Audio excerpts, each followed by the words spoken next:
Hello everyone guys, आज हम start कर रहे हैं क्लास 12th का चैप्टर 3 मैट्रिसेस। सबसे पहले गाइस मैं आपको सिखाऊंगा कि मैट्रिसेस होती क्या है एंड मैट्रिसेस का सारा बेसिक कंसेप्ट सीखेंगे। उसके बाद मैं आपको बताऊंगा कि मैट्रिसेस का यूज कहाँ कहाँ पे होता है। ओके, एक चीज गाइस ध्यान रख लेना, जब भी मैं मैट्रिक्स बोलूं या मैट्रिसेस बोलूं ना, तो दोनों एक ही बात होती है। बस मैट्रिसेस क्या होता है, मैट्रिक्स का प्लूरल होता है। मैट्रिसेस क्या होता है, मैट्रिक्स का प्लूरल। इट मीन्स जब एक मैट्रिक्स हो ना तो उसको हम मैट्रिक्स कहेंगे, जब एक से ज्यादा मैट्रिक्स हो तो उसको मैट्रिसेस कहते हैं। बस मैट्रिक्स का प्लूरल होता है मैट्रिसेस। तो कभी भी कंफ्यूज मत होना जब भी मैं मैट्रिक्स बोलूं या मैट्रिसेस बोलूं। तो सबसे पहले हम देखते हैं हमारी मैट्रिक्स या मैट्रिसेस होती क्या है। डेफिनेशन लिखो सबसे पहले। डेफिनेशन पढ़ के ना गाइस घबरा मत जाना, एक एक चीज समझाऊंगा। It is a rectangular it is a rectangular array array रहने दो, अरेंजमेंट लिख दो आप। It is a rectangular arrangement of numbers and functions. घबराना मत, मैं इस डेफिनेशन को समझाऊंगा, बस अभी डेफिनेशन लिख लो 1 मिनट के लिए। देखो गाइस, अगर मैं आपको कोई इंफॉर्मेशन प्रोवाइड करूं कि एक बंदा है राम, उसके पास 15 बुक्स है और 4 पेन्स है, इसको आप कैसे लिखोगे? इसको हम ऐसे लिख देंगे ना, राम, कोई जैसे मैंने आपको इन्फॉर्मेशन प्रोवाइड करी है, ठीक है ना, इन्फॉर्मेशन प्रोवाइड करी है मैंने आपको ये।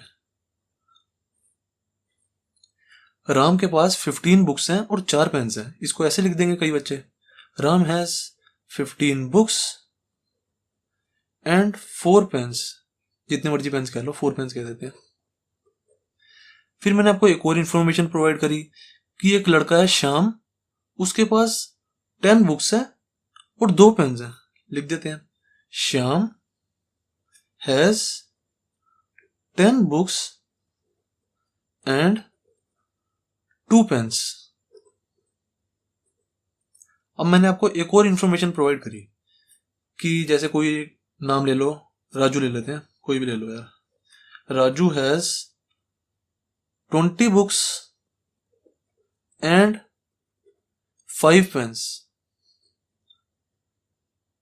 ठीक है, ये मैंने आपको एक इन्फॉर्मेशन प्रोवाइड करी है। अब एक बात बताओ, अभी मैंने आपको सिर्फ और सिर्फ 3 बंदों की इन्फॉर्मेशन प्रोवाइड करी है। अगर यहाँ पे हमारे पास 100 बंदे होते या 200 बंदे होते तो हमें बार बार ये लिखना पड़ता ना, राम, श्याम, राजू, मोहित, हरमोहित, दीपक हैज, बार बार लिखना पड़ता है। ये वाली लाइंस बार बार लिखनी पड़ती है कि Ram has 15 books 4 pens, Raju has this books and this pens, Harmohit has this books and this pens. ठीक है, बार बार हमें ये वाली इन्फॉर्मेशन कितनी बार लिखनी पड़ती है? 100 बंदे होते या 200 बंदे होते। तो इस काम को हमारा इजी करने के लिए एक मेथड आया जिसे कहते हैं tabular method. Tabular method tabular method में क्या होता है, हमारी टेबल बनती है। टेबुलर मेथड, इसमें क्या हुआ, हमने ना टेबल बनाया एक, जैसे राम, श्याम, राजू, ये सब क्या नेम्स है ना, तो एक हमने नेम का टेबल बना दिया ऐसे करके। देन हमारे पास बुक्स हैं तो हमने यहाँ पे बुक्स बना दी। देन हमारे पास पेन्स है तो यहाँ पे हमने पेन्स का एक लाइन बना दी। ओके, अब हम क्या करते थे, यहाँ पे नेम की लाइन में सिर्फ और सिर्फ नेम लिखते रहते थे, राम, श्याम, राजू, या और भी हो, दीपक, हरमोहित, जितने मर्जी हो सकते हैं। ठीक है, बुक्स की लाइन में हम सिर्फ बुक्स के जितने नंबर्स होते थे वो लिखते रहते थे। राम के पास कितनी बुक्स हैं, 15, तो यहाँ पे 15 लिख दिया। राम के पास 4 पेन्स है तो यहाँ पे 4 लिख दिया। श्याम के पास 10 बुक्स हैं तो 10 लिख दिया। यहाँ पे 2 पेन्स है तो यहाँ पे 2 लिख दिया। राजू के पास 20 बुक्स हैं और 5 पेन्स हैं। ऐसे देखो हमारा काम कितना ईजी हो गया। अगर यहाँ पे हमारे पास 100 या 200 या 400 बंदे होते तो हमें क्या करना है, बस हमने उसका नाम लिखना है और उसके बाद जो जो बुक्स हैं और जो पेन्स हैं बस वो यहाँ पे लिखते रहनी है। हमें बार बार ये पूरी लाइन लिखने की जरूरत नहीं है इतनी सारी। टेबुलर मेथड ने हमारा काम थोड़ा इजी कर दिया। ये जो गैस टेबुलर मेथड होता है ना, हम इसका डेली लाइफ में भी कितनी बार यूज करते हैं। जैसे आपको याद होगा, आपकी मम्मी कहती है कि मतलब कोई हिसाब बनाओ, या आपके पापा कहते हैं कि कोई हिसाब लिखो कि ये चीज इतने की आई। जैसे आपकी मम्मी कहती है कि ओनियन इतने का है, ये सब लिखो, ओनियन। ठीक है, ओनियन कितने का है, 20 रुपीज के। पोटैटो कितने का है, 30 रुपीज के। और ये सब कितने का है, जैसे और भी लिख लो, जैसे कैरेट कितने की आई, गाजर। कैरेट कितने की है, ये 50 रुपए की, और भी टोमेटो कितने का है, 60 रुपीज़ के। ये सब आप टेबल ही तो बनाते हो डेली लाइफ में, ये भी तो हमने टेबल ही बनाया। टेबुलर मेथड एक तरह से हमारा टेबल ही है। टेबुलर मेथड में हम टेबल बनाते हैं। अब आप गाइस एक बात बताओ, जैसे देखो मैंने आपको बताया टेबुलर मेथड क्या होता है, जो हमारी इंफॉर्मेशन होती है ना उसको छोटा करके लिख देता है, मतलब हमारा टाइम बचाता है। अब आप देखो, अगर जैसे आप बाजार से ओनियन लाए थे, पोटैटो लाए थे, कैरेट लाए थे, टोमेटो लाए थे, अगर आप इसको असली में जो इन्फॉर्मेशन थी वैसे लिखते तो कितना लंबा हो जाता है। ये देखो, I have bought onions in 20 rupees, ठीक है, ऐसे लिखते हैं I have bought potato in 30 rupees. कितनी सारी लाइनें लिखनी पड़ती ना हमें। तो टेबलर फॉर्म ने हमारा क्या किया, जो हमारी इंफॉर्मेशन थी ना बहुत ज्यादा, उसको छोटा करने में हमारी मदद की। देन आती है हमारी मैट्रिक्स। मैट्रिक्स में क्या होता है, मैट्रिक्स का सेम टू सेम टेबल जैसी ही होती है, बस मैट्रिक्स और टेबल में इतना ही फर्क होता है। मैट्रिक्स में ना हम सिर्फ और सिर्फ जो हमारा डाटा होता है ना सिर्फ वही लिखते हैं। जैसे सबसे पहले मैट्रिक्स का साइन बनाया, ये हमारी मैट्रिक्स का साइन है, ये उसके अंदर हम सिर्फ और सिर्फ डाटा लिख देते हैं, जैसे 15 10 20, 15 10 20, 4 2 5। एंड गाइस एक चीज ध्यान रख लेना, जैसे मैंने मैट्रिक्स को ऐसे स्क्वायर ब्रैकेट में बनाया ना, कई बार मैट्रिक्स को हम ऐसे भी बना सकते हैं। नीचे दिखेगा नहीं आपको, यही बना देता हूं, 15 10 20 4 2 5।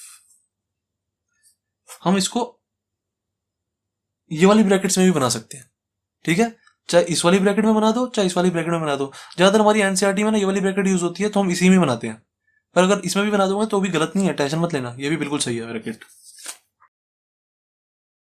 मैट्रिक्स और टेबल में गैस इतना ही फर्क होता है, टेबल में हम पूरी डिटेल लिखते हैं कि राम के पास इतनी बुक्स हैं, इतने पेन्स हैं, श्याम के पास इतनी बुक्स हैं, इतने पेन्स हैं, पूरी डिटेल लिखते हैं हम टेबल में। मैट्रिक्स में क्या होता है, सिर्फ और सिर्फ हम डाटा लिखते हैं कि 15 books 4 pens, 10 books 2 pens, 20 book 5 pens. अब कई बच्चे कहेंगे सर आप ऐसे लिखते तो ज्यादा अच्छा लगता, हमें ज्यादा अच्छा समझ आता। जैसे आप ऐसे लिखते राम श्याम राजू 15 10 20 4 2 5। कई बच्चे कहेंगे सर अगर आप ऐसे लिखते तो हमें ज्यादा अच्छे से समझ आ जाता, पर मैं कहूंगा हम ऐसे लिख ही नहीं सकते। हमारी मैट्रिक्स की डेफिनेशन ये कहती नहीं है। मैट्रिक्स की डेफिनेशन क्या कहती है, it is a rectangular arrangement, ये एक रेक्टेंगुलर अरेंजमेंट है ऑफ नंबर्स एंड फंक्शंस। मतलब इसके अंदर ये जो ब्रैकेट है इसके अंदर हम सिर्फ और सिर्फ नंबर्स या फंक्शंस लिख सकते हैं। फंक्शन समझ गए ना, जो हमने लास्ट ईयर भी पढ़े थे क्लास 11th में। जैसे हम एफ एक्स को फंक्शन कहते हैं, किसी f x is equal to x square plus 2, ये हमारा एक फंक्शन हो गया। जैसे एफ वाई भी हो सकता है इसकी जगह, f y is equal to y plus 7, ये हमारा एक फंक्शन हो गया। एफ एक्स एफ वाई, ऐसे एफ जेड, ये हमारे सारे फंक्शन होते थे ना। तो हम यहाँ पे नंबर्स लिख सकते हैं और फंक्शन लिख सकते हैं। ऐसे किसी का नाम पता एड्रेस या ऐसा कुछ नहीं लिख सकते हम, ठीक है ना। मैट्रिक्स में सिर्फ और सिर्फ हमारे नंबर्स आते हैं और फंक्शंस आ सकते हैं, बस इसके अलावा कुछ नहीं आएगा। जैसे मैं आपको लिख के दिखा देता हूँ, नंबर मैंने लिख दिया 15 10 20, और फंक्शन यहाँ पे कोई लिख सकते हो, एफ एक्स लिख दो, एफ वाई लिख दो, या कोई और फंक्शन लिख लो, साइन एक्स लिख लो, ये भी हमारा एक फंक्शन ही तो होता है, f x is equal to sine x, ये भी हमारा एक फंक्शन है, ठीक है। बस इतना ही फर्क होता है हमारा मैट्रिक्स और टेबुलर मेथड में। मैट्रिक्स के बारे में गाइस थोड़ा सा और बताता हूँ मैं आपको। मैट्रिक्स में गाइस जो हमारी हॉरिजॉन्टल लाइंस होती है ना, आप सबको पता है ना हॉरिजॉन्टल लाइन और वर्टिकल लाइंस क्या होती हैं। हॉरिजॉन्टल लाइन वो लाइन होती है जो ऐसे लेटी हुई होती है, और जो वर्टिकल लाइन होती है ना वो ऐसे खड़ी होती है बिल्कुल स्ट्रेट। जो हॉरिजॉन्टल लाइंस होती है ना मैट्रिक्स में, उनको हम रोज कहते हैं। जैसे देखो, एक ये होगी,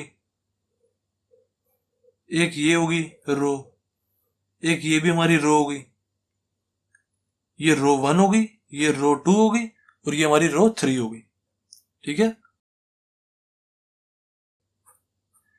और मैट्रिक्स में हमारा क्या होता है, जो हमारी वर्टिकल लाइन होती है ना उसको हम क्या कहते हैं, कॉलम।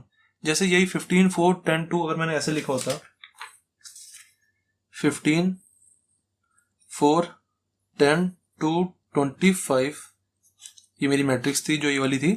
अगर इसको मैं ऐसे देखता वर्टिकल लाइन की तरह, ये और ये ऐसे, तो ये हमारे क्या होते हैं, कॉलम्स। ये कॉलम 1 और ये कॉलम 2, ठीक है। अब ये जो हमारी मैट्रिक्स थी इसमें कितनी रोज थी, 3 रोज, 1 2 3। और ये जो हमारी मैट्रिक्स है इसमें कितने कॉलम्स है, एक कॉलम। कॉलम जब हमें देखना है ना तो हमने वर्टिकल लाइन देखनी है ऐसे स्ट्रेट। स्ट्रेट कितनी लाइन आ रही है, एक और ये 2। देखो यहाँ पे मैंने बताया आपको, एक और ये 2, ठीक है। कितनी रोज है इस मैट्रिक्स में, 3 रोज है और 2 कॉलम्स है। देखो मैं आपकी और थोड़ी सी प्रैक्टिस कराता हूँ इसमें। जैसे मैंने ये 2 मैट्रिसेस ले रखी हैं, ठीक है। इस वाली मैट्रिक्स में बताओ मेरे को कि इसमें कितनी रोज हैं और कितनी कॉलम्स हैं, आप सब बताओ। देखो रोज में हमने क्या देखना है, हॉरिजॉन्टल लाइन देखनी है, 1 2 3। कितनी रोज होगी इसमें, 3 रोज है, R1 R2 एंड R3, 3 रोज है। और कॉलम्स कितने हुए, कॉलम्स में हमें क्या देखना है, वर्टिकल लाइंस देखनी कितनी है, एक, दूसरा पेन ले लेता हूं, 1 2 3। इसमें कितने कॉलम्स है, 3 कॉलम्स है, C1 C2 C3, ठीक है। इसमें रोज भी 3 है हमारी और कॉलम्स भी 3 है। अब इस वाली मैट्रिक्स में बताओ मेरे को क्या होगा, कितनी रोज और कितनी कॉलम्स है। रोज में हमें देखना है हॉरिजॉन्टल लाइन, हॉरिजॉन्टल लाइन कितनी है, 1 और ये 2, तो कितनी रोज होगी, 2, R1 एंड R2। और कितने कॉलम्स है इसमें, देखो 1 कॉलम, 2 कॉलम, 3 कॉलम, ठीक है। कॉलम्स में हमें वर्टिकल लाइन देखनी है, तो कितने कॉलम्स है इसमें, 3। रो हमारी 2 है, कॉलम हमारे 3 है। ओके, मैं ना गाइस पहले आपको सारा मैट्रिसेस का ना बेसिक बता देता हूँ, मतलब सारा कंसेप्ट बता देता हूँ मैट्रिसेस का। फिर उसके बाद एंड में आपको ना यूजेस बता दूंगा मैट्रिसेस के। बेसिक्स ऑफ मैट्रिसेस स्टार्ट करते हैं। मैट्रिक्स में रो एंड कॉलम का कंसेप्ट मैंने आपको पहले ही बता दिया। अब और कंसेप्ट भी समझते हैं मैट्रिसेस के। ये कोई मैट्रिक्स है 2 3 6 5 7 9। इसमें नंबर ऑफ रोज कितनी होंगी, ये फर्स्ट रो, ये second row, R1 and R2। रोज कितनी है, 2। कॉलम्स कितने हैं, 1 कॉलम, 2 कॉलम, 3 कॉलम। कॉलम्स कितने हैं, 3 इज इक्वल टू 3। रो कितनी दी थी, 2। ओके, अब देखो जो गाइस हमारी मैट्रिसेस होती है ना, उसके अंदर जो हम ये डाटा भरते हैं, ये 2 3 6 5 7 9, इसको हम क्या कहते हैं, एलिमेंट्स। एलिमेंट्स कह लो या एंट्रीज कह लो, ज्यादातर हम एलिमेंट्स ही कहते हैं।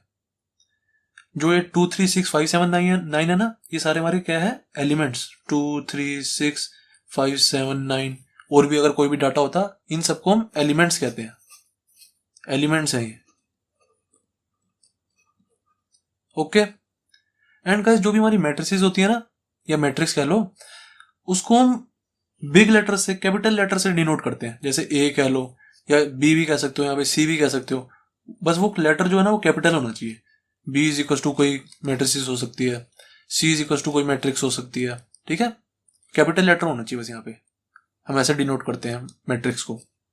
देन रोज हो गया हमारा, कॉलम्स हो गया, एलिमेंट सीख लिया हमने। अब ऑर्डर ऑफ मैट्रिक्स देख लेते हैं। Order of matrix,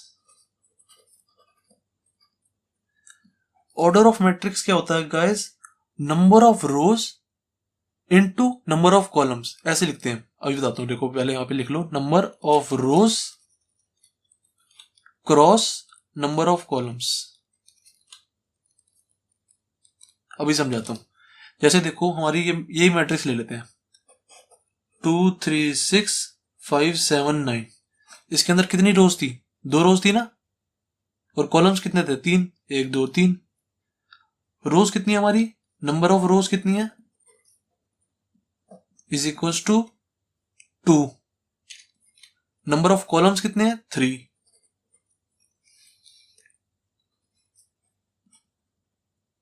is equal to 3।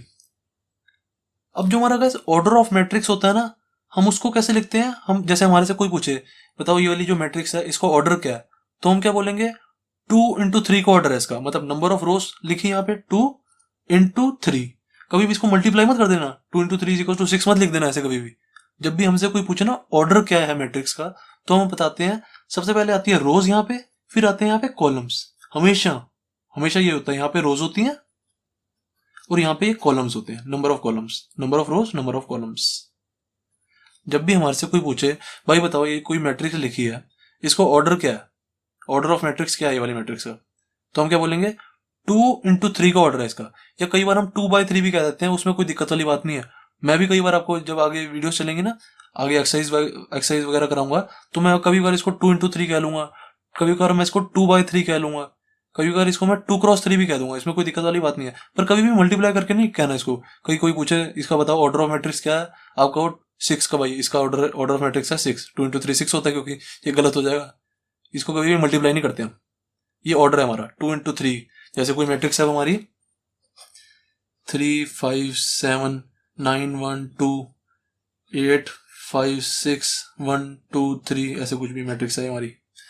अब बताओ मुझे इसका ऑर्डर ऑफ मैट्रिक्स क्या होगा, इसका ऑर्डर क्या होगा, मैं यहाँ पे बताओ क्या लिखूं, दिस क्रॉस दिस, यहाँ पे बताओ मैं क्या लिखूं, मेरे को सब बताओ। रोज मैंने आपको बताया सबसे पहले क्या आएंगे रोज, फिर क्या आएंगे कॉलम्स। इस मैट्रिक्स में रोज कितनी है, 1 2 3, 3 रोज है ना, देखो 1 2 3, तो यहाँ पे आ गए हमारे 3। कॉलम्स कितने इस वाली मैट्रिक्स में, 1 कॉलम 2 3 4, 4 कॉलम है ना। तो ये वाली मैट्रिक्स का ऑर्डर क्या है हमारे 3 into 4 या 3/4 भी कह लो, उसमें कोई दिक्कत वाली बात नहीं है, बस कभी मल्टीप्लाई मत करके मत कह देना। तो इस वाली मैट्रिक्स का ऑर्डर क्या है 3 into 4, दैट्स इट, ये होता है हमारा ऑर्डर ऑफ मैट्रिक्स। अब गाइस एक ना शॉर्ट तरीका है, अगर मेरे से कोई पूछे मेरे पास कोई मैट्रिक्स है 3x4 की, कोई मैट्रिक्स है मेरे पास, उसका ऑर्डर है = 3x4, कोई मेरे से ये पूछ रहा है, ठीक है। अब वो बोल रहा है बताओ कि इस वाली मैट्रिक्स में एलिमेंट्स कितने होंगे, हमें मैट्रिक्स नहीं दी हुई, ठीक है, कुछ भी नहीं दिया हुआ, बस उसने हमसे ये पूछा, ये बोल रहा है हमें मैट्रिक्स ऑर्डर ऑफ मैट्रिक्स है हमारा, या ऑर्डर ऑफ मैट्रिक्स लिख देना यार, मैट्रिक्स ऑर्डर लिख दिया मैंने, एक ही बात है। चलो ऑर्डर ऑफ मैट्रिक्स हमें दिया हुआ है 3x4, हमसे वो पूछ रहा है बताओ इसमें एलिमेंट्स कितने होंगे, जो मैट्रिक्स है इसमें एलिमेंट्स कितने होंगे बताओ। अब इसका एक शॉर्ट तरीका है, एक तरीका तो यह है एक एक एलिमेंट लिख के देख लो, पहली वाली रो में सारे एलिमेंट लिख दो, सेकंड वाली रो में एलिमेंट लिख दो, फिर थर्ड वाली रो में एलिमेंट लिख दो, फिर उसके नंबर ऑफ एलिमेंट्स निकालो, एक तरीका। तो ये तो बहुत लंबा तरीका है। अब हमें डायरेक्ट बताना है कि किसी को कितने एलिमेंट्स हैं इस वाली मैट्रिक्स में, वो क्या होता है 3 into 4 कर दो, 12 एलिमेंट्स होंगे इसमें। आप चाहे गिन के भी देख लो, जो ये 3x4 वाली मैट्रिक्स थी ना, इसमें देखो 12 एलिमेंट्स ही होंगे, 1 2 3 4, 4 और 4 कितने हो गए 12, 12 एलिमेंट्स है इस वाली मैट्रिक्स में। ऐसी देखो ये 2x3 वाली मैट्रिक्स थी हमारी, जो है इसका ऑर्डर 2x3 था ना, तो इसमें नंबर ऑफ एलिमेंट्स कितने होंगे आप खुद बताओ। मुझे समझ लो कि इन्होंने ये बोला हुआ है कि कोई मैट्रिक्स है उसका ऑर्डर 2x3 है, बताओ उसमें कितने एलिमेंट्स होंगे। अब मुझे इसको देख के पता लग जाएगा उस वाली मैट्रिक्स में 3 into 2 6 एलिमेंट्स होंगे भाई। एलिमेंट्स हम ऐसे निकाल सकते हैं मल्टीप्लाई करके, ठीक है। अब बताओ मेरे पास कोई 8x9 की मैट्रिक्स है, 8 into 9 की, इसमें एलिमेंट्स कितने होंगे, 8 को 9 से मल्टीप्लाई कर दो 72, इसके अंदर 72 एलिमेंट्स होंगे।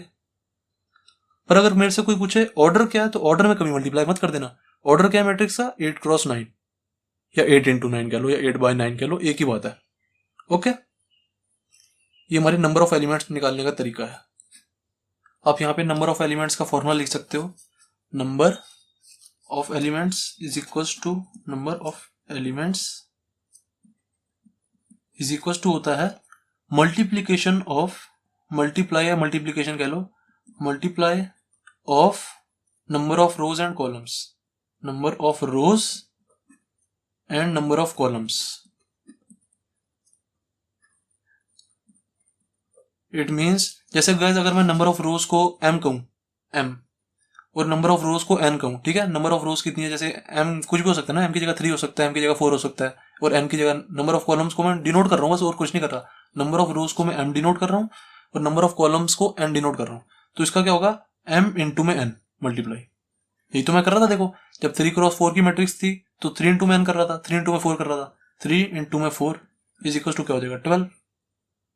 यहाँ पे मैं गाइस यहाँ पे मल्टीप्लाई का साइन इसलिए नहीं लगा रहा क्योंकि यहाँ पे मल्टीप्लाई का साइन ना हमारा ऑर्डर दिखा रहा है, यहाँ पे ऑर्डर ऑफ मैट्रिक्स। आप चाहो तो यहाँ पे मल्टीप्लाई लिख सकते हो, उसमें कोई दिक्कत वाली बात नहीं है, बस मैं आपको समझाने के लिए यहाँ पे डॉट लगा रहा हूँ। डॉट का मतलब ही तो मल्टीप्लाई होता है। ऑर्डर ऑफ मैट्रिक्स का हमारा क्या फॉर्मूला हुआ, number of rose into number of columns, इसका मल्टीप्लाई कभी भी नहीं करना, मैंने आपको ये बताया। नंबर ऑफ एलिमेंट्स का हमारा क्या फॉर्मूला हुआ, नंबर ऑफ रोज इंटू में नंबर ऑफ कॉलम्स का मल्टीप्लाई करना है हमें, जो भी आंसर आएगा वो हमारे नंबर ऑफ एलिमेंट्स होंगे टोटल, ओके। एंड गाइस एक चीज की बिल्कुल टेंशन मत देना सर, आप इतनी मतलब गलत गंदा गंदा लिखते हो, गिचमिच करते हो, तो हमें तो सर ऐसे समझ नहीं आएगा। मैं ना गाइस आपको ना सारे नोट्स प्रोवाइड करवा देता हूँ। आप जाओगे ना, जब ये जो सब मेरे सारे नोट्स हैं ना, ये जो जितने भी सारे नोट्स हैं बिल्कुल आपको अच्छे लिखे हुए मिलेंगे। आप जब जाओगे ना, गूगल क्रोम खोलो या आपके फोन में कोई भी ब्राउजर हो ना वो खोलो, आप लिखो सब्जेक्ट टीचर डॉट इन, सही स्पेलिंग लिखना बिल्कुल भी, बिल्कुल सब्जेक्ट, कहीं भी स्पेस नहीं देना, कहीं भी स्पेस नहीं, सब्जेक्ट टीचर डॉट इन। जब ये वाली वेबसाइट खोलोगे ना अपने ब्राउजर में, तो एक राइट साइड में ना एक बटन बना आएगा या ऑप्शन होगा, उसमें लिखा होगा मेन्यू। उस मेन्यू पे क्लिक करोगे ना तो नीचे एक ऑप्शन आ जाएगा क्लास नोट्स का, क्लास नोट्स, उस पर आप क्लिक कर देना, आपको सारे के सारे मेरे नोट्स मिल जाएंगे। बहुत मतलब ये तो मैं बहुत गंदा गंदा समझा रहा हूँ ना, उसमें पूरा साफ साफ लिखा होगा मैंने, खुद मैं ही लिखता हूँ वो। ओके, जब आप मेन्यू पे क्लिक करोगे ना, एक ऑप्शन आ जाता है क्लास 11 नोट्स का, एक आ जाएगा क्लास 12 नोट्स का भी आ जाएगा, बहुत सारे ऑप्शन होते हैं, देख लेना अपने आप। ओके, अब गाइस देखते हैं अपना next topic, name of elements. जो हमारे मैट्रिक्स के अंदर एलिमेंट्स होते हैं सारे, उनको हम जनरली कैसे लिख सकते हैं। जैसे हमें यहाँ पे तो लेफ्ट साइड में हमें यहाँ पे तो एलिमेंट सारे दिए हुए थे, यहाँ पे 3 5 7 1 9 1 2 2, ये सारे एलिमेंट्स हमें दिए हुए थे ना। अगर हमें एलिमेंट्स ना दिए हो तो हम जनरली क्या लिख सकते हैं, देखो बताता हूँ मैं आपको। मान लो हमें जैसे 2x3 की मैट्रिक्स दी हुई है, हमें बोला हुआ कोई मैट्रिक्स है 2x3 की, ठीक है। इसके अंदर के हमें सारे एलिमेंट्स लिखने हैं जनरल फॉर्म में, तो हम कैसे लिखेंगे। एलिमेंट्स को लिखने का कैसे तरीका होता है, ए, हम स्मॉल ए डालते हैं, देन यहाँ पे इसके हल्के से पैर में, फुट पे यहाँ पे आई आता है, देन फिर जे आता है।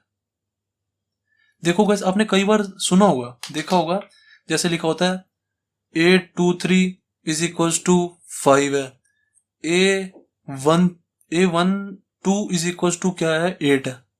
इसका मतलब क्या होता है इस चीज का, इसका मतलब होता है, इसको देखते हमें पता है क्या पता लग रहा है, पहले वाले जो ये जो पहला वाला है ना 2, इससे पता लग रहा है कि ये सेकंड रो में है, जो ये हमारा एलिमेंट है ना, ये जो 5 है, ये सेकंड रो में है और थर्ड कॉलम में है।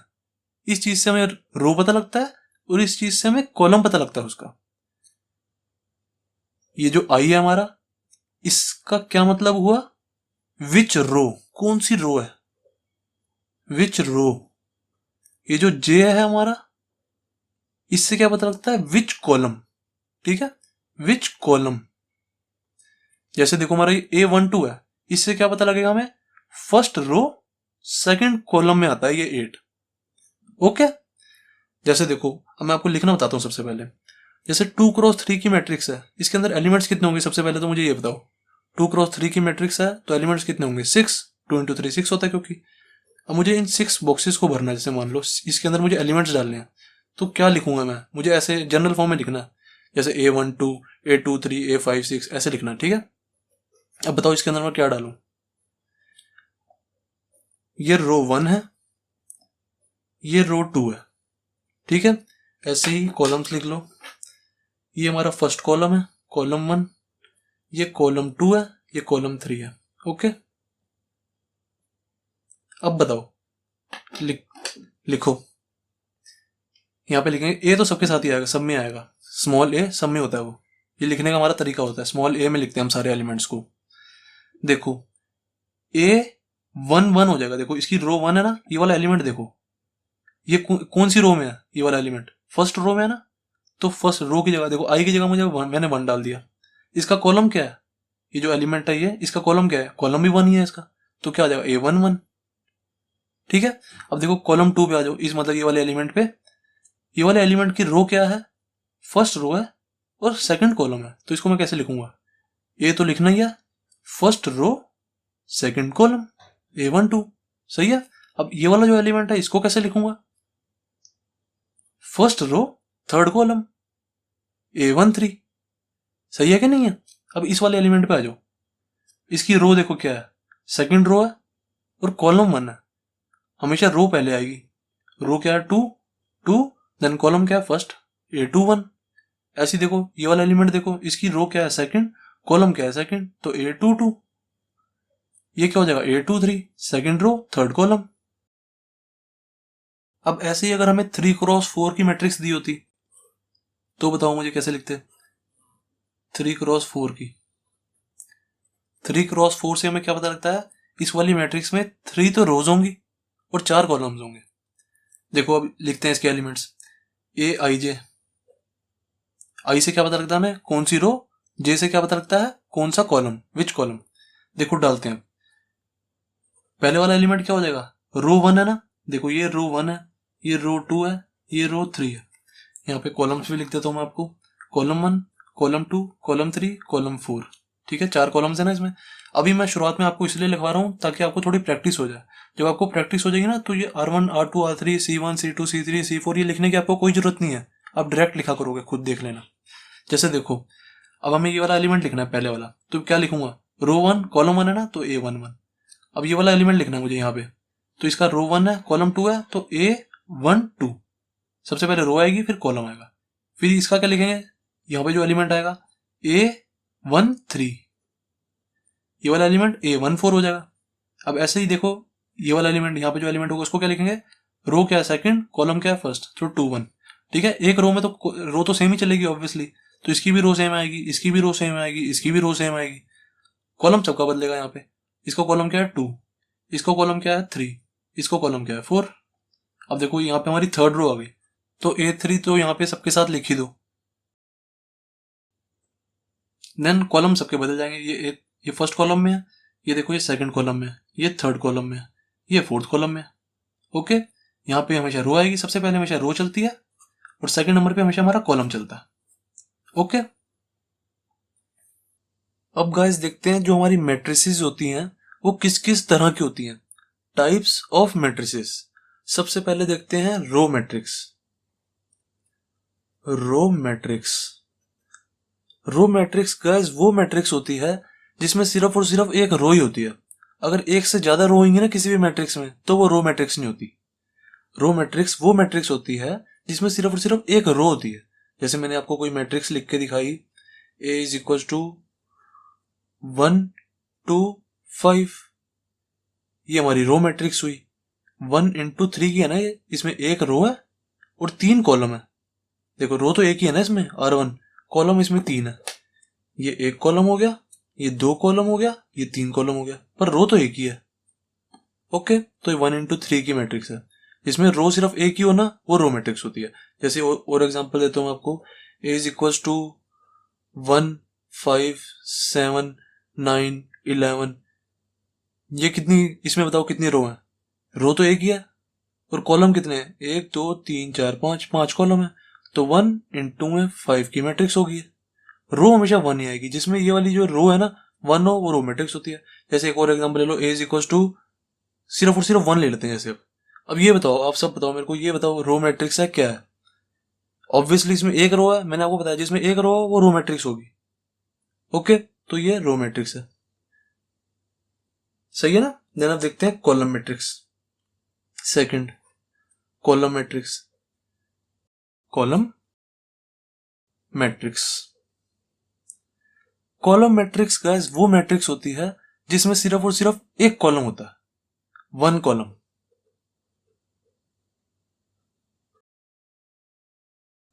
और इसमें क्या होती थी? 1 रो। यहां पे लिख देता हूं साथ में, 1 रो। जिसमें एक रो हो वो रो मैट्रिक्स, जिसमें 1 कॉलम हो वो कॉलम मैट्रिक्स। जैसे एग्जांपल दे देता हूं आपको, A इज इक्वल टू 1 2 5। देख लो, इसमें सिर्फ और सिर्फ आपको एक ही कॉलम दिख रहा है। रो इसमें 3 है पर कॉलम इसमें एक ही है। 3 इंटू में 1। देख लो, इसमें कॉलम तो एक ही है हमारा ये, पर रो 3 है इसमें। 1 2 3, कॉलम एक ही है।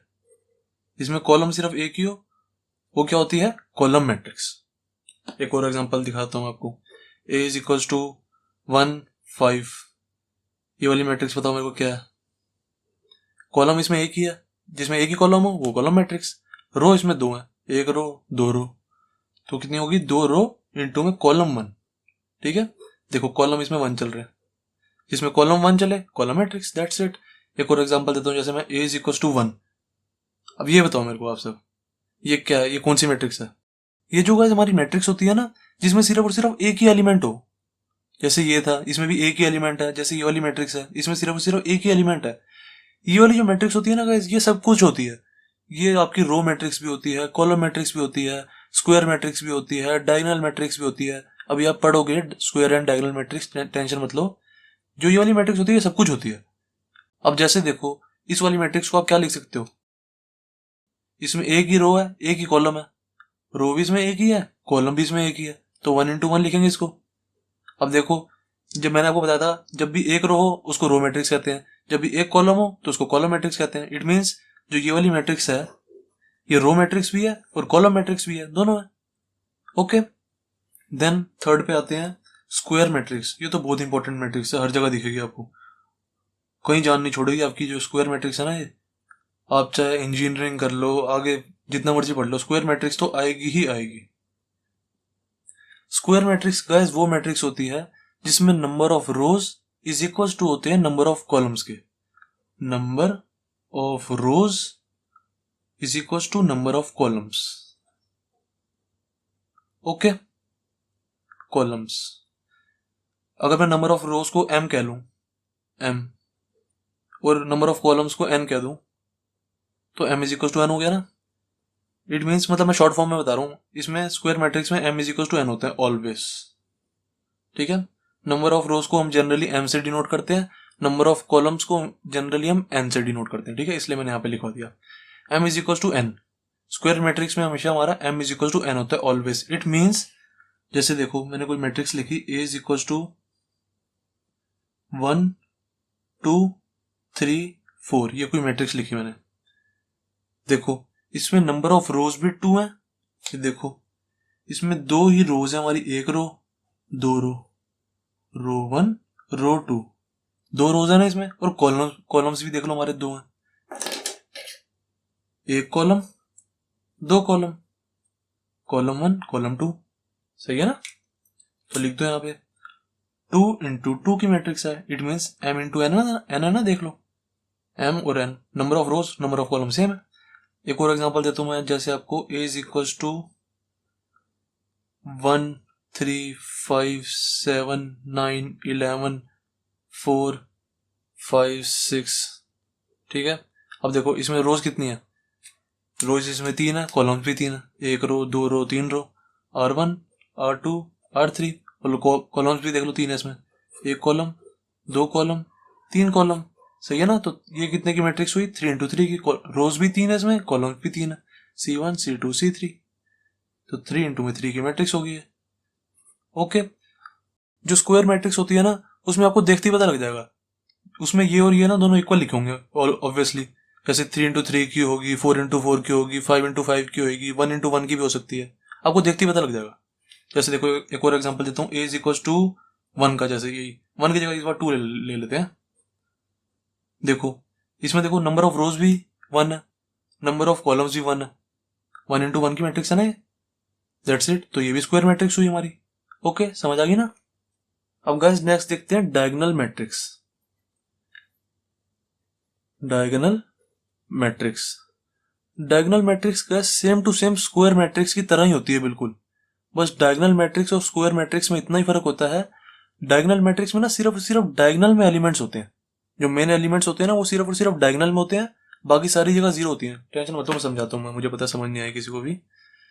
स्क्वायर मैट्रिक्स, यहाँ पे लिखो स्क्वायर मैट्रिक्स। देखो कोई स्क्वायर मैट्रिक्स लेते हैं, जैसे मैंने ले ली a इज इक्वल टू 1 2 3 4 5 6 7 8 9, ये मैंने कोई स्क्वायर मैट्रिक्स ले ली। इसमें मेरी 3 ही हमारी रोज हैं और 3 ही कॉलम्स हैं। ओके, तो जिसमें रोज कॉलम सेम होती है वो हमारी स्क्वायर मैट्रिक्स होती है।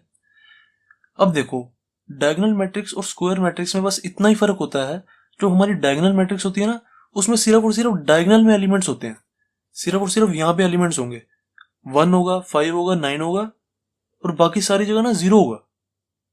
देखो जैसे मैं लिख के बताता हूँ आपको, यहाँ पे a इज इक्वल टू 1 5 9 होगा और बाकी सारी जगह 0 होगा, ये हमारी डायगोनल मैट्रिक्स होती है। मतलब जिसमें जो मेन एलिमेंट्स होते हैं ना हमारे, वो सिर्फ और सिर्फ डायगोनल में होते हैं हमारे, ये डायगोनल मैट्रिक्स होगी। है इसमें बताओ कुछ। जैसे एक और एग्जांपल ले लेते हैं, a इज इक्वल टू 1 8 7 और बाकी सारी जगह 0। बस इतना ध्यान रखना, जो डायगोनल मैट्रिक्स होती है वो होती स्क्वायर मैट्रिक्स ही है। जैसे ये 3x3 की थी ना, होती स्क्वायर मैट्रिक्स ही है। ओके, 0 0 0। देखो इसके भी सिर्फ और सिर्फ डायगोनल में एलिमेंट्स है, बाकी सारी जगह 0 है। देन एक और एग्जांपल ले लेते हैं, जैसे a इज इक्वल टू 2 7 0 0। ये भी हमारी डायगोनल मैट्रिक्स है, देख लो। क्योंकि सबसे पहले देखना ये स्क्वायर मैट्रिक्स है या नहीं है। स्क्वायर मैट्रिक्स है, मैंने देखा 2 इंटू 2 की। फिर देख लो ये हमारे सिर्फ और सिर्फ डायगोनल में एलिमेंट्स है इसके, जिसके सिर्फ और सिर्फ डायगोनल में मेन एलिमेंट्स होते हैं, वो क्या होती है, डायगोनल मैट्रिक्स। ओके, देन देख लेते हैं एक वो वाला एग्जांपल भी करा देता हूँ आपको, जिसमें 1 इंटू 1 की थी मैट्रिक्स। ये तो मैंने आपको बताया, ये तो सब कुछ ही होती है। जैसे इसमें 2 ले दिया मैंने, और ये 1x1 की मैट्रिक्स है। ये जो बेचारी हमारी 1x1 वाली मैट्रिक्स है, ये सब में घुस जाती है, ये सब कुछ ही है। ठीक है, इसका कोई नहीं है बेचारी का, सब में घुस जाती है ये। जिसका कोई नहीं होता उसका भगवान होता है, इसलिए सब में ले लेते हैं हम इसको। ओके, देन फिफ्थ देख लेते हैं। फिफ्थ मैट्रिक्स होगी डायगोनल होगी, स्क्वायर होगी। देन देख लेते हैं स्केलर मैट्रिक्स। वैसे ये जो डायगोनल मैट्रिक्स है, जो स्केलर मैट्रिक्स है ना, ये आपको कोई ज्यादा काम नहीं आएगी। बस आपको कई बार डेफिनेशन पूछी हो 1 नंबर में या हाफ नंबर में, तब बस बता सकते हो, ये ज्यादा काम नहीं आती। स्केलर मैट्रिक्स का वो मैट्रिक्स होती है जिसमें ना ये जो डायगोनल मैट्रिक्स है ना, इसमें देखो डायगोनल में सारी जगह अलग अलग एलिमेंट्स थे, या 1 था या 5 था या 9 था ना। स्केलर मैट्रिक्स में ना ये तीनों सेम होंगे। जैसे यहाँ पे 2 है ना, तो यहाँ भी 2, यहाँ भी 2। अगर यहाँ पे 3 है तो यहाँ भी 3, यहाँ भी 3। ठीक है, तीनों एलिमेंट्स ये सेम होंगे, same to same diagonal matrix की तरह ही होती है ये। Is equal to diagonal matrix is equal to square matrix भी कह सकते हो इसको आप। ठीक है, इन तीनों में से इसमें फर्क ये है कि इसके डायगोनल में सेम एलिमेंट्स होते हैं बस। ये स्क्वायर मैट्रिक्स भी होती है। जैसे मैंने यहाँ पे 3x3 की कोई मैट्रिक्स बना दी, और यहाँ पे मैंने लिख दिया 2 2 2। ठीक है ना, अब आप इसको डायगोनल मैट्रिक्स भी कह सकते हो, कोई इसमें कोई टेंशन वाली बात नहीं है। कि कई बच्चे कहेंगे सर आप इसको डायगोनल मैट्रिक्स भी तो कह सकते हैं। हाँ, कह सकते हैं बिल्कुल, क्योंकि इसके डायगोनल में एलिमेंट्स है। अब अगर इसको बहुत अच्छे से कहना चाहोगे तो हम इसको क्या कहेंगे, स्केलर मैट्रिक्स। क्योंकि ये डायगोनल मैट्रिक्स तो है ही, पर इसके ना डायगोनल में जो एलिमेंट्स है ना वो सारे सेम है, इसलिए हम इसको स्केलर मैट्रिक्स कह देते हैं। इसमें कोई घबराने वाली बात थोड़ी है। देन देख लेते हैं, हमारी स्केलर मैट्रिक्स भी हो जाती है। फिर आ जाती है हमारी यूनिट मैट्रिक्स। यूनिट मैट्रिक्स कह लो इसको, आइडेंटिटी मैट्रिक्स कह लो, इसके बहुत सारे नाम होते हैं भाई साहब। यूनिट मैट्रिक्स ज्यादातर हम ना इसको आइडेंटिटी मैट्रिक्स कहते हैं, सही बताऊं तो मैं आपको, आइडेंटिटी। अब आगे आगे की बड़ी क्लासेस में जाओगे ना, ज्यादातर हम आइडेंटिटी मैट्रिक्स ही कहते हैं इसको, कोई यूनिट मैट्रिक्स नहीं कहता इसे। कह दो तो कोई बात नहीं भाई, एक बंदा है 2 नाम है उसके, कुछ भी कह सकते हो। आइडेंटिटी मैट्रिक्स गाइस वो मैट्रिक्स होती है जिसके डायगोनल में ना सिर्फ और सिर्फ 1 होता है, वो आइडेंटिटी मैट्रिक्स होती है। आइडेंटिटी और यूनिट का मतलब ही क्या होता है, 1 ही तो होता है। आइडेंटिटी और यूनिट का मतलब, दोनों का मतलब 1 होता है। इट मीन्स इसके जो डायगोनल होंगे ना उसमें 1 होगा, बस 1 1 1। ये हमारी आइडेंटिटी मैट्रिक्स होगी, और होगी ऑलवेज ये स्क्वायर मैट्रिक्स, ये ध्यान रख लेना। आइडेंटिटी जो मैट्रिक्स होती है ना 3x3। एक और एग्जांपल देता हूँ, जैसे a इज इक्वल टू 1 1 0 0। ये हमारी 2x2 की हमारी आइडेंटिटी मैट्रिक्स है ये। ऐसी हमारे, मैं आपको एक और एग्जांपल देता हूँ, a इज इक्वल टू 1 1 1 1। ये हमारी 4x4 की होगी। ओके, 4x4 की। इसके सारे डायगोनल में देखो सिर्फ और सिर्फ 1 है, जिसके डायगोनल में 1 हो वो हमारी आइडेंटिटी मैट्रिक्स होती है। बहुत इंपॉर्टेंट मैट्रिक्स है गाइस, बहुत बहुत ज्यादा काम आएगी ये आपकी इस चैप्टर में भी, डिटर्मिनेंट्स चैप्टर में भी, और 12th के आगे के क्लासेस में भी बहुत ज्यादा काम आएगी। यूनिट मैट्रिक्स कह लो या आइडेंटिटी मैट्रिक्स कह लो, वो मैट्रिक्स जिसके डायगोनल में 1 होता है। और इसको क्या कहोगे आप बताओ। मैंने आपको बताया जिसका कोई नहीं होता उसका भगवान होता है, ये सब कुछ है। 1x1 की मैट्रिक्स है ये। इसमें देखो सिर्फ और सिर्फ 1 है ना, ये सब कुछ होता है। Unit matrix, identity matrix, diagonal matrix, scalar matrix, A to Z। Then अब देखते हैं जीरो मैट्रिक्स। जीरो मैट्रिक्स कह लो या नल मैट्रिक्स कह लो, दोनों एक ही बात है। नल मैट्रिक्स, नल का मतलब भी कुछ नहीं होता, जीरो ही होता है एक तरह से। जीरो मैट्रिक्स या नल मैट्रिक्स गाइस वो मैट्रिक्स होती है जिस मैट्रिक्स के अंदर ना सारे एलिमेंट जीरो ही हो और कुछ भी ना हो। ये मैट्रिक्स जैसे मर्जी हो सकती है, चाहे स्क्वायर मैट्रिक्स हो चाहे कोई भी हो। ये मैट्रिक्स कोई भी मैट्रिक्स हो सकती है, बस इसके अंदर जो भी एलिमेंट्स होंगे ना वो सारे जीरो होंगे। जैसे मैंने 2x2 की बना दी, इसके अंदर भी सारे 0। जैसे मैंने 2x3 की भी बना सकता हूँ मैं, 2x3 की, जिसमें 2 रो होंगी और 3 कॉलम्स होंगे, उसमें भी सारे 0। ये वाली मैट्रिक्स जैसे मर्जी हो सकती है, बस इसकी कंडीशन यही है, जो मैट्रिक्स होगी ना उसके अंदर सारे एलिमेंट 0 होंगे। ये भी हमारी 0 मैट्रिक्स है। बस मेनली हमारी मैट्रिसेस यही 7 टाइप्स की होती हैं जो मैंने आपको बता दी हैं। अब गाइस हमारा नेक्स्ट कंसेप्ट देखते हैं, इक्वल मैट्रिसेस क्या होती हैं। जब हमारी दो कोई मैट्रिक्स दी हो, उनको हम इक्वल कब कह सकते हैं, ये कंसेप्ट है ये। जैसे मान लो हमें कोई एक मैट्रिक्स दी हुई है, A इज इक्वल टू, ये कोई मैट्रिक्स है, और B इज इक्वल टू जैसे हमारी ये कोई मैट्रिक्स है। अब इन दो मैट्रिसेस को मैं कब इक्वल कह सकता हूं, ये कंसेप्ट बता रहा है ये। देखो, मैं इन दो मैट्रिक्स को गाइस तब इक्वल कह सकता हूं जब सबसे पहली बात तो इनको ऑर्डर सेम होना चाहिए। फर्स्ट कंडीशन क्या है, order same. Order must be same लिख लो, मस्ट बी सेम। जैसे मान लो इसका ऑर्डर है 2x3 का, तो इसका भी 2x3 का ही होना चाहिए।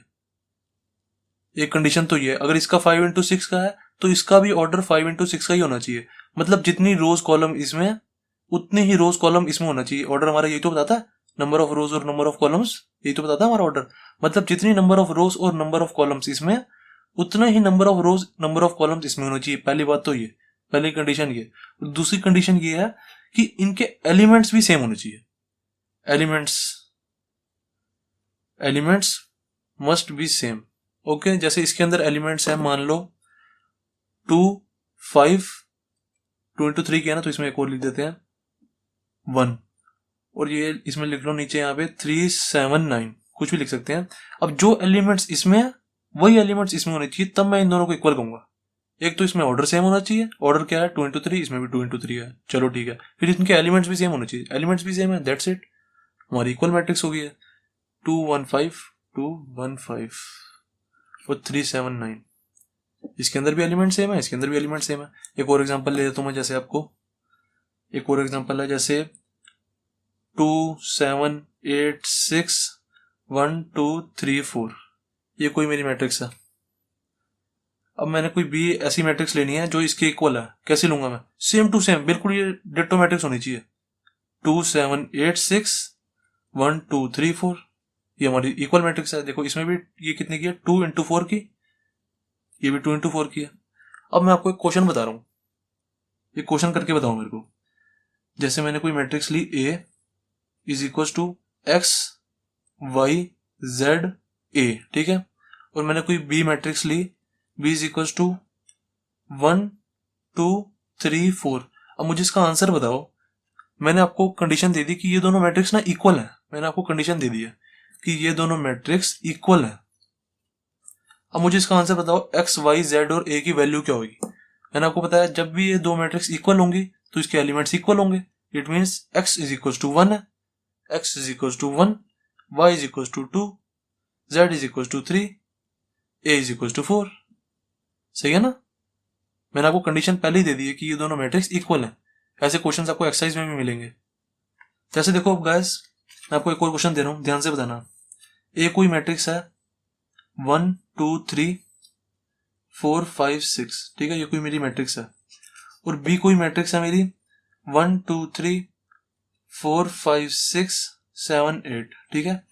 अब मुझे बताओ कि ये दोनों इक्वल है या नहीं है, ध्यान से बताना, बिल्कुल ध्यान से बताओ। ए इज इक्वल टू बी है कि नहीं, क्वेश्चन है ये। मैंने आपको बताया ऑर्डर सेम होना चाहिए और इसके एलिमेंट सेम होना चाहिए। देखो ना इसका ऑर्डर सेम है ना इसके एलिमेंट सेम है। इसका ऑर्डर क्या है 2x3 का, इसका ऑर्डर क्या है 2x4 का। सबसे पहली बात ऑर्डर ही सेम नहीं है, ऑर्डर ही सेम नहीं है तो वहीं काट दो इसको, कभी भी सेम हो ही नहीं सकती हमारी मैट्रिक्स। अब चलो मान लो मैंने ऑर्डर भी सेम दे दिया, मैंने यहां से 1, 4 हटा दिया, 1, 4 हटा दिया, मैट्रिक्स है 2, 2, 3, 7 की, 5, 6, 8 की। अब देखो इनका ऑर्डर सेम है 2x3 की, ये भी 2x3 की। तो अब बताओ सेम है या नहीं है। अब मैंने देखा इनका ऑर्डर तो सेम है पर इनके एलिमेंट सेम नहीं है। जैसे देखो यहाँ पे 1 है तो इसका यहाँ पे 1 ही होना चाहिए, यहाँ पे 4 है तो इसका यहाँ पे भी 4 ही होना चाहिए, यहाँ पे 2 है तो इसका यहाँ पे भी 2 होना चाहिए, यहाँ पे 5 है तो इसका यहाँ पे भी 5 ही होना चाहिए, तब ये मैट्रिक्स इक्वल होगी। अगर यहाँ पे 3 है तो यहाँ भी 3 होना चाहिए, यहाँ पे 6 है तो यहाँ भी 6 होना चाहिए, ठीक है। तो ये इक्वल मैट्रिक्स नहीं है। That's it. तो बेसिक कंसेप्ट होते हैं हमारे यहाँ पे खत्म। अब मैं आपको मैट्रिसेस के यूजेस बता देता हूँ कि हमारी मैट्रिसेस यूज कहाँ कहाँ पे होती है। एंड जो मैं अब आपको ये मैट्रिसेस के यूजेस बताने जा रहा हूँ ना गाइस, आप चाहो तो इन यूजेस को छोड़ भी सकते हो, क्योंकि ये आपको कभी भी किसी भी एग्जाम में पूछे नहीं जाएंगे। मैं बस आपको इसलिए बता रहा हूँ ताकि आपका मैट्रिसेस में थोड़ा इंटरेस्ट और बने, क्योंकि बहुत ज्यादा इंटरेस्टिंग है इसके यूजेस। मैट्रिसेस का यूज हमें हैकिंग से बचाने के लिए भी होता है। मैट्रिसेस का यूज गेम्स में भी होता है, गेम्स के ग्राफिक्स बनाने में। ये यूजेस आपको कभी भी एग्जाम में नहीं पूछे जाएंगे, तो आप चाहो तो छोड़ भी सकते हो। अगर करोगे तो बहुत अच्छी बात है, आपका इंटरेस्ट और बनेगा मैट्रिसेस में। जिसको ये यूजेस नहीं करने वो यहाँ पे छोड़ दो। नेक्स्ट क्लास में एक्सरसाइज 3.1 के क्वेश्चन स्टार्ट करेंगे हम। अब देखते हैं गाइस कि मैट्रिसेस कहाँ कहाँ पे यूज होती है। Uses of matrices. सबसे पहले लिखो, matrices are used in cryptography. अब ये वर्ड सुन के घबरा मत जाना, टेंशन मत लो, समझाऊंगा मैं क्रिप्टोग्राफी होती क्या है। हमारी गाइस जो मैट्रिसेस होती है ना वो क्रिप्टोग्राफी में यूज होती है। सबसे पहले मैं आपको क्रिप्टोग्राफी समझाता हूँ, फिर आपको समझाऊंगा कि क्रिप्टोग्राफी में मैट्रिसेस कैसे यूज हो रही है। देखना, आपने गाइस किसी ने बिटकॉइन का नाम सुना? अगर नहीं सुना तो मैं बता दूंगा, टेंशन मत लो। बिटकॉइन, बिटकॉइन क्या होता है गाइस? ये ना एक डिजिटल करेंसी है। जैसे आपने जो हमारी जेब में पैसे पड़े होते हैं उसको आप छू सकते हो ना, जो हमारी जेब में पैसे पड़े होते हैं उसको आप छू सकते हो, वो होती है हमारी फिजिकल करेंसी, जिनको हम छू सकते हैं। जिनको हम छू नहीं सकते ना, जैसे हमारी जो बैंक में पैसे पड़े होते हैं, जैसे हमारे पेटीएम में और जगह पैसे पड़े होते हैं, वो हमारी होती है डिजिटल करेंसी। ऐसी एक हमारी डिजिटल करेंसी है बिटकॉइन। ये इंडिया में कम यूज होती है, इंटरनेशनली ज्यादा यूज होती है बिटकॉइन। ओके, अब मैं आपको क्रिप्टोग्राफी समझाता हूँ। बिटकॉइन बस इतना ही है, ये एक डिजिटल करेंसी है, जैसे पेटीएम होता है, जैसे फोन पे होता है, बस वही सिस्टम है फोन पे। मैंने आपको ये कंसेप्ट क्रिप्टोग्राफी का कंसेप्ट पेटीएम और फोन पे वगैरह से समझाता हूँ, इनसे आपको अच्छे से समझ आएगा। बिटकॉइन आपने ज्यादा बच्चों ने सुना नहीं होगा, इसलिए बच्चों को कम समझ में आएगा, तो मैं पेटीएम वगैरह से समझाता हूँ। जैसे गाइस मान लो यहाँ पे ना हमारा एक बंदा है, जैसे ये एक बंदा है, और जब ड्राइंग तो खतरनाक बन रही है। इसके हाथ में ना फोन है और इसमें पेटीएम खोला हुआ है इसने, ठीक है, यहाँ फोन है, इसमें पेटीएम खोला हुआ है, और ये इसका कोई बैंक है, मान लो ये इसका बैंक है। ओके, और ऐसे ही एक और बंदा यहाँ पे है, इसने भी फोन में पेटीएम खोला हुआ है और इसके पास भी बैंक है। अब आपने गाइस सुना होगा या आपके पापा मम्मी पेटीएम वगैरह यूज करते होंगे। पेटीएम का एग्जांपल ले रहा हूं मैं, ठीक है ना। जैसे आपके पापा मम्मी पेटीएम वगैरह यूज करते होंगे, आपने सुना होगा पेटीएम में पैसे आते कहाँ से हैं। अब खुद सोचो, पेटीएम से पैसे आते हैं हम अपने बैंक में से ना पेटीएम में डाल देते हैं, या हमने पेटीएम में पैसे डाल दिए अपने। अब आप खुद सोचो, अगर हमने किसी बंदे को पैसे भेजने हैं, जैसे इस बंदे ने इस बंदे को पैसे भेजने हैं, इस बंदे ने इस बंदे को अगर पैसे भेजने हैं तो वो कैसे भेजेगा? पैसे भेजने के बहुत सारे तरीके होते हैं। एक तरीका यह है कि ये वाला बंदा क्या करेगा, जैसे इसके बैंक में मान लो 1000 रुपीज पड़े हैं, ठीक है, 1000 रुपीज इसके बैंक में पड़े हैं। इस बंदे ने 1000 रुपीज अपने बैंक में से निकाले और पेटीएम में डाल दिए अपने। ओके, इसने अपने पेटीएम में डाल दिया 1000 रुपीज। अब इसने क्या किया, ये 1000 रुपीज इसको सेंड कर दिए, इसके पेटीएम पे, इसके पेटीएम पे सेंड कर दिया। ध्यान से समझना गाइस, थोड़ा सा समझने में दिक्कत होगी, पर ये कंसेप्ट समझ लो, बहुत अच्छा कंसेप्ट है ये। आपको पता लगेगा कि इतनी तगड़ी जगह यूज हो रही है, क्रिप्टोग्राफी बहुत तगड़ी चीज है ये, इतनी तगड़ी जगह मैट्रिसेस का यूज हो रहा है। इसलिए मैं आपको अच्छे से समझा रहा हूँ, आपको कोई टीचर नहीं बताएगा, बस आपको ये बता देंगे कि matrices are used in cryptography या matrices are used in this and this, बस ये बता देंगे आपको। देखो, अब इस बंदे ने 1000 रुपीज इसको भेजे तो इसके पेटीएम में आ जाएंगे, फिर ये क्या करेगा, अपने पेटीएम में से बैंक में डाल लेगा या खर्च कर लेगा, जैसे इसकी मर्जी। अब आप गाइस खुद सोचो, जब इसने 1000 रुपीज इसको यहां तक भेजे, मान लो अगर यहाँ पे कहीं बीच में हैकर बैठा होता, मान लो अगर यहाँ पे कहीं बीच में हैकर होता और इसने ये 1000 रुपीज पकड़ लिए होते तो इसके पास जाते नहीं और इससे चले जाते और इसने ले लिए होते, हैकर का तो फायदा हो जाता। तो हम क्या करते हैं, जो ये 1000 रुपीज हम भेज रहे हैं ना, ये 1000 रुपीज नहीं भेजते हम क्या करते हैं, इसकी एक इंफॉर्मेशन भेजते हैं। जैसे हमने इसकी इंफॉर्मेशन मान लो कुछ ना मतलब गंदा सा वर्ड बना के भेजते हैं 1000 रुपीज को, ऐसे भेज देंगे AX123YZ476 अब जो ये वाली जो इन्फॉर्मेशन भेजी है ना हमने, ये जो इन्फॉर्मेशन है ये 1000 रुपीज की इन्फॉर्मेशन है। हम ये वाली इन्फॉर्मेशन ना इस वाले पेटीएम को भेज देते हैं, 1000 रुपीज नहीं भेजते हम कभी भी, हम ये वाली इन्फॉर्मेशन भेजते हैं। फिर ये वाली इन्फॉर्मेशन ये वाला पेटीएम समझ लेता है कि ये 1000 रुपीज है भाई, ठीक है, तो ये 1000 रुपीज इसके पेटीएम में डाल देता है। ऐसे चलता है प्रोसेस। ऐसे ही अगर हमने 2000 रुपीज भेजने होते तो इसका अलग कोड होता है। सबका कोड सेम नहीं होता, अलग अलग कोड्स होते हैं। ये जो कोड होता है ना गाइस, ये हैकर को ना समझने में थोड़ी सी दिक्कत होती है, इसलिए हम ये वाली कोडिंग करके भेजते हैं। तो अगर हम 2000 रुपीज 1000 रुपीज डायरेक्टली भेजेंगे ना तो हैकर को इजीली समझ आ जाता है और वो इजीली हैक कर लेता है। ये वाली इन्फॉर्मेशन समझने में उसको दिक्कत आती है बहुत ज्यादा। अब जैसे हमने 2000 रुपीज भेजने होते हैं, इसका अलग कोड होता है। जैसे इसका कोड होता है ZY27227, कुछ भी कोड हो सकता है, मतलब ऐसा कोड होगा जो हैकर को इजीली समझ नहीं आएगा। ठीक है, AXY 2000 रुपीज का कोड है। हम 2000 रुपीज ना भेज के ना ये वाला कोड भेजेंगे इसके पास, इस वाले पेटीएम के पास। फिर ये वाला पेटीएम समझ जाता है कि अच्छा ये वाला कोड ये है, इसको 2000 रुपीज यहाँ पे पेटीएम में डाल दो। हम ये कोडिंग करके भेजते हैं ताकि हैकर को इजीली समझ ना आए। अब इसमें मैट्रिसेस का यूज क्या हो रहा है? अच्छा, ये जो कोडिंग करी है ना हमने, ये जो कोडिंग करी है इसको ही हम क्रिप्टोग्राफी कहते हैं।